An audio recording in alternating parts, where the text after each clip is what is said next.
नमस्कार विद्यार्थी मित्रों, आज दिनांक 26/7/2021 9th standard mathematics part 1 activity second to find the approximate value of pi first circle.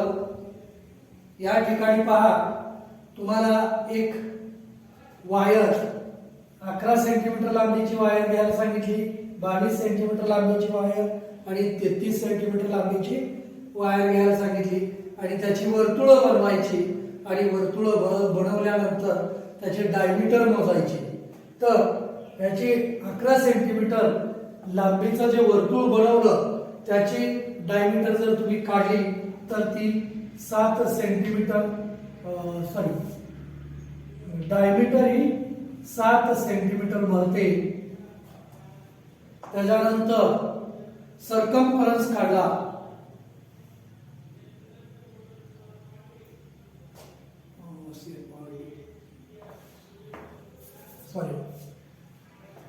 जर 11 सेंटीमीटर लांबीच्या वायरचं जर वर्तुळाचं कडं बनवलं आणि त्याचा डायमीटर काढला तर डायमीटर हा मोजला असता 3.5 सेंटीमीटर, 3.5 सेंटीमीटर बनतो हा डायमीटर। याचा 7 ह्याचं वर्तुळ बनवलं आणि डायमीटर मोजला तर 7 सेंटीमीटर बनतो।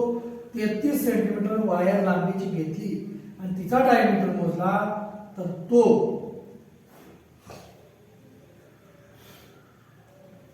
10.5 सेंटीमीटर बनतो। आता हे भरल्यानंतर C/D हा रेशो यांचा काढायचा आहे।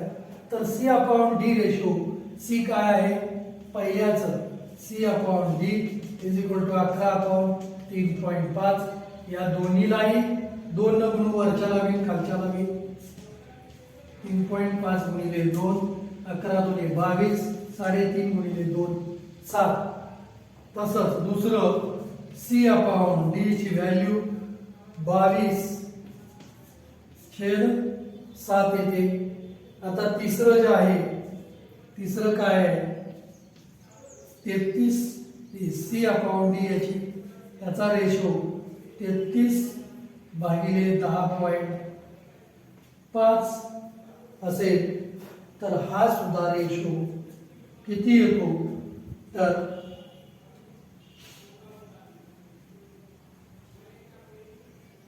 हा 22/7 येतो।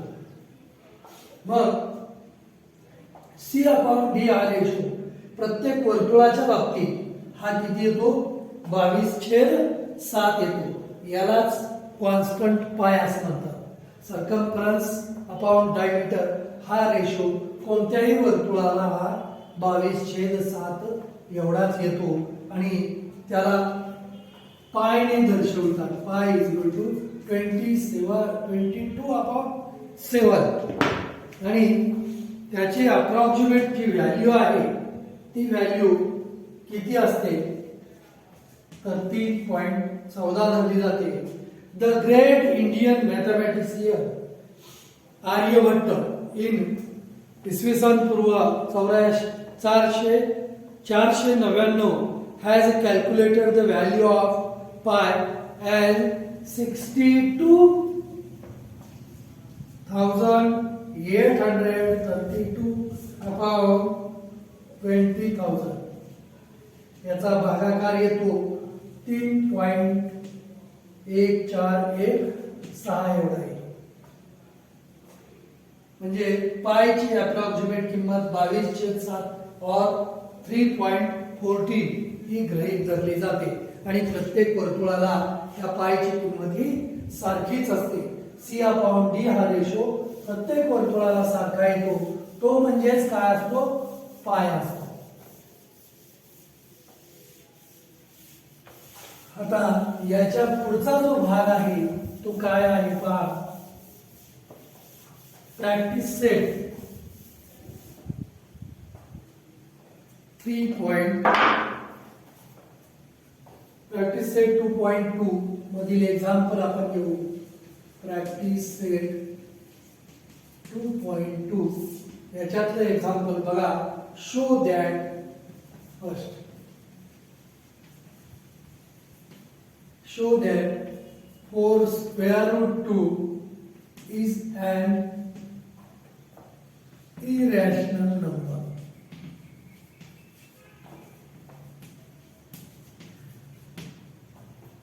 तर 4 square root 2 is an irrational number आहे हे दाखवायचं आहे. तर हे उदाहरण त्याच्या पुढचं आपण सोडवून देऊ, त्यावरून तुम्हाला ते सोडवता येईल. पहा, prove that 3 plus in a square root 5 is an irrational number. हा irrational number आहे हे आपल्याला दाखवायचं आहे. मग यामध्ये पहा, we know that आपल्याला माहित आहे square root 5 is an irrational number. Square root 5 is an irrational number because its decimal expansion, because its decimal expansion, याचा डिव्हिजनल संश्लेषक भागाकार केला तर काय येतो? Expansion is non terminating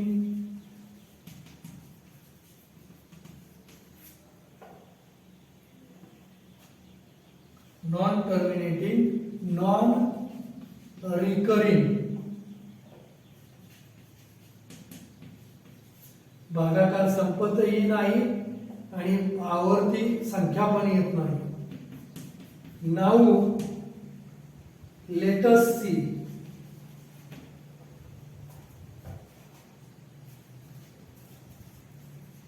whether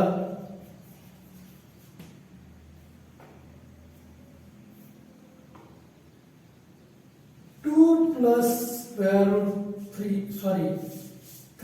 plus square root of 5 is irrational or not.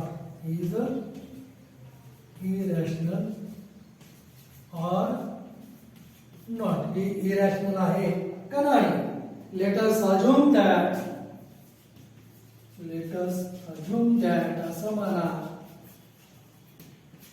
की 3 plus square root 5 is a not irrational.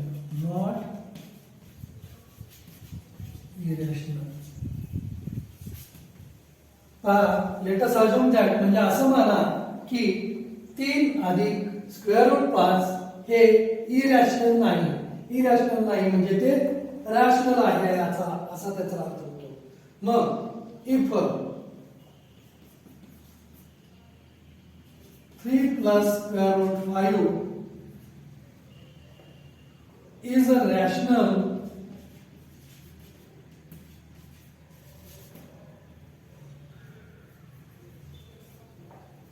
then let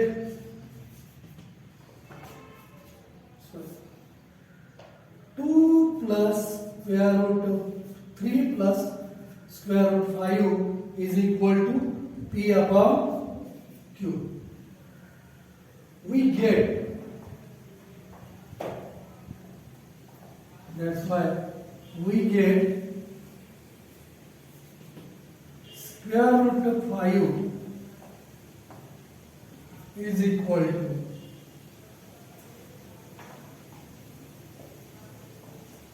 P upon Q minus 3.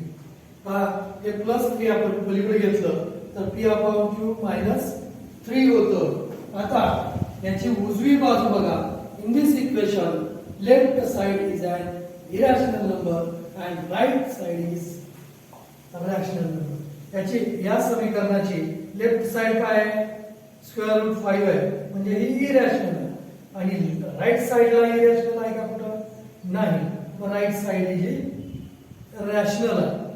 He irrational आहे right side rational आहे. मग पहा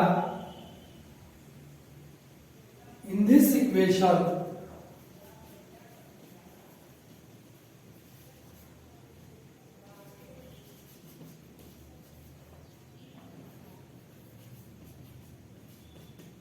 left side is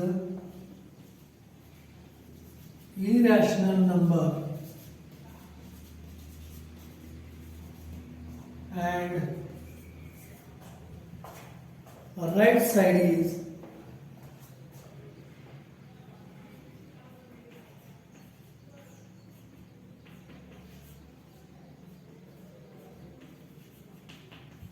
rational number.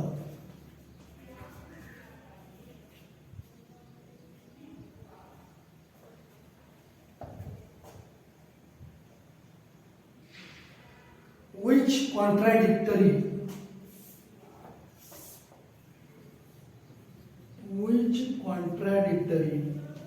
हे असंगत आहे.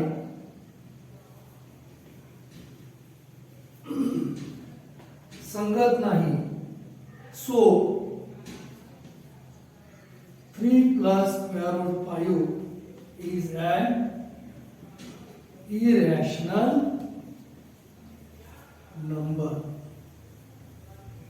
म्हणून हे असंगत असल्यामुळे म्हणून 3 अधिक square root 5 is an irrational number, rational number नाही असं होईल. आणि त्याचप्रमाणे हे 4 square root 2 is an rational number हे पण आपल्याला प्रूव्ह करता येतं. तर पहा, first assume that 4 square root 2 is not a irrational number, then 4 square root 2 is a rational number, then rational number is p upon q. म्हणून 4 square root 2 is equal to p upon q into 4 पलीकडे गेला p upon 4q होईल. square root 2 is equal to p upon 4q येईल. या ठिकाणी ही उजवी बाजू काय आहे, रॅशनल आहे. ही डावी बाजू काय आहे, स्क्वेअर रूट 2 आहे म्हणजे इरॅशनल आहे. एक बाजू इरॅशनल, दुसरी बाजू rational, which is the contradictory, हे संगत नाही. So that 4 square root is an irrational number. याच पद्धतीनं ते सुद्धा इरॅशनल आहे हे दाखवायचं आहे. आता प्रॅक्टिस सेट 2.2 मध्ये पुढचं एक्झाम्पल जे आहे ते पुढचं एक्झाम्पल काय आहे,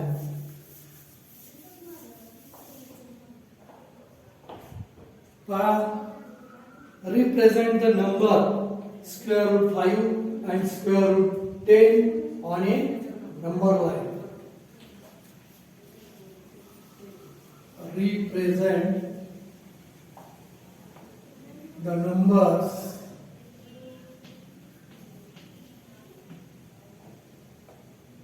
square root 5 and square root 10 on a number line.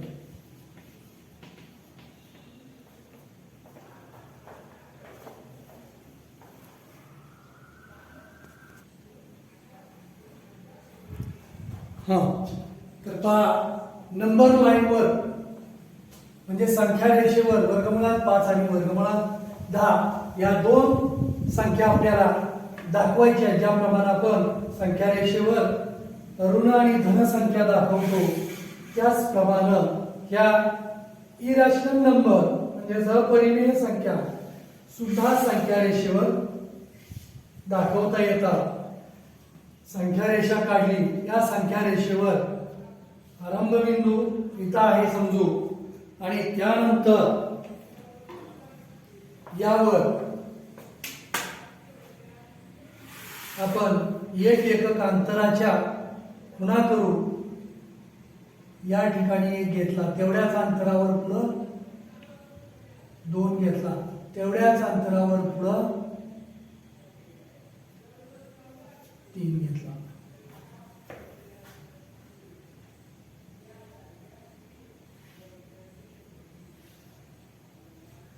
आता लेफ्ट साइडला शून्यापासून लेफ्ट साइडला ऋण संख्या असतात, ही तेवढ्याच अंतरावर इकडे -1, तेवढ्याच अंतरावर इकडे -2, तेवढ्याच अंतरावर